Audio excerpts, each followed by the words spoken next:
Victoire 4-1 et humiliation et leçon de football du FC Barcelone face au Bayern de Munich. Et la morale de ce match, c'est que le petit que tu as gare reviendra un jour.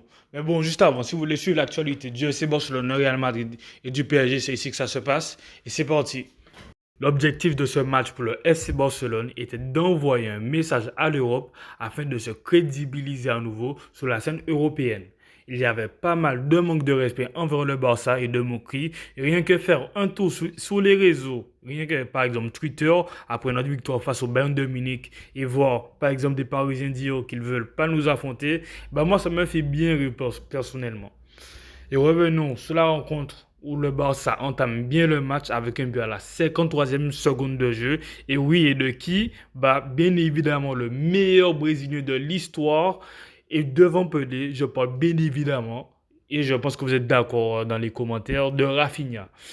Non, plus sérieusement, d'ailleurs, le Barça de Xavi avait un problème durant les entames de match ou de mi-temps. Là où c'est l'inverse avec le Barça de Flick, où les joueurs sont directement impliqués à l'engagement. Le Real Madrid d'Ancelotti a du mal à débuter en début de mi-temps. Il faudra donc en profiter lors du prochain match et nous l'avons vu contre le Celta Vigo et d'autres équipes. Pour en revenir sur le but de Rafinha, mais on n'en parle pas assez du jeu dos au but de Robert Lewandowski qui est clairement sous-coté. Il résiste à la pression et souvent quand il réussit à jouer dos au but et qu'il réussit à résister à cette pression, bah, l'équipe d'en face se découvre souvent ce qui laisse des boulevards. Mais malheureusement, après ce but de Rafinha, le Barça a subi durant plus de 20 minutes et je ne vous cache pas que durant ces 20 minutes que je serrais les fesses parce que tout simplement le Barça n'arrivait pas à aligner deux passes. Je ne vais pas parler des passes horribles d'Inaki Peña durant ces 20 minutes. Ensuite vient le but d'Harry Kane et c'est bizarre à dire, mais le Barça s'est clairement libéré après cette égalisation du Bayern. Est-ce que c'est une consigne ou une tactique d'anti-flic de subir autant? Moi, je ne pense pas, mais je pense juste que c'est un gros temps fort du Bayern Munich, ce qu'on n'a rien pu faire face à cette pression, tout simplement. Après vient le but de Lewandowski sur un lob de Fermin Lopez qui l'intercepte. Et d'ailleurs, il y a débat s'il y a faute ou non. Et pour moi, ça peut se siffler comme ne pas l'être. Et je ne vous cache pas que je n'ai rien à faire. Parce que quand le Barça était envoyé en Europa League avec l'Inter de Milan qui était fortement aidé par l'arbitrage et durant la même année un penalty oublié sous Ousmane Dembélé face au Bayern de Munich lors du 2-0, bah, tout le monde faisait l'aveugle. Et voir les commentateurs revenir plusieurs fois sur cette action, bah, ça me fait tout simplement rire. Mais bref. On a un Dani Olmo qui est sous le banc et c'est dingue devant un Firmino Lopez qui te fait deux passes décisives. Anti-flic concerne tous les joueurs. Après, nous avons des joueurs comme Ferran Torres où c'est le néant quand tu les concernes ou non ou quand tu lui donnes des minutes. Ensuite vient le troisième but sur une transversale sublime de Casado. D'ailleurs, il était partout, il défendait comme un fou. Et petit détail que tout le monde n'a pas vu, mais juste avant la transversale de Casado, bah, c'est notre très vieux Lewandowski qui pointe du doigt Rafinha à Casado afin qu'il renverse le jeu.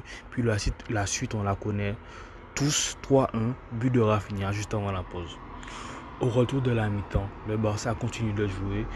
Je le dis tout simplement car quand tu vois des équipes menées au score et qui arrêtent de jouer et font des changements défensifs comme Dortmund a pu le faire et se font remonter par le Real Madrid, bah désolé à un moment, c'est mérité.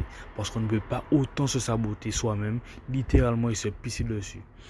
Maintenant, le quatrième but vient d'une passe extraordinaire de Lamine Yamal et je vais m'arrêter 2 secondes sur Lamine Yamal parce que désolé, mais ce garçon, il est terrifiant. À quel point qu'il est fort. Il n'a pas besoin de marquer pour être extraordinaire sur le terrain.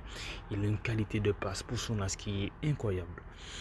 Il a beaucoup aidé en défense et même à ressortir les ballons quand nous étions sous pression.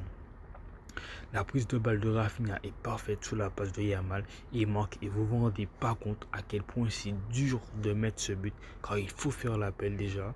Après, il faut contrôler la balle parfaitement dans sa course puis continuer sa course sous la pression des défenseurs. Je ne sais pas quel joueur qui disait que la prise de balle ou le premier contrôle faisait tout. Si vous vous rappelez de ce joueur, bâtiment dans les commentaires. Pedri lui a fait un récital au point que les joueurs du Bayern ne le pressaient même plus quand le ballon lui était collé au pied. Comme Andrés Iniesta. Je pense qu'on aurait pu en mettre un cinquième et j'ai un peu le seum parce que Flick a sorti Rafinha, Lewandowski et Pedri, ce qui est normal car ils ont énormément dépensé durant cette rencontre. De plus qu'on a un classico dans quelques jours. Mais je tiens aussi à saluer le Bayern car c'est un vrai match de Ligue des Champions. Et les deux équipes sont venues avec leurs idées en jouant très haut. On n'a pas été déçus lors de cette rencontre et on veut voir plus de matchs comme ça.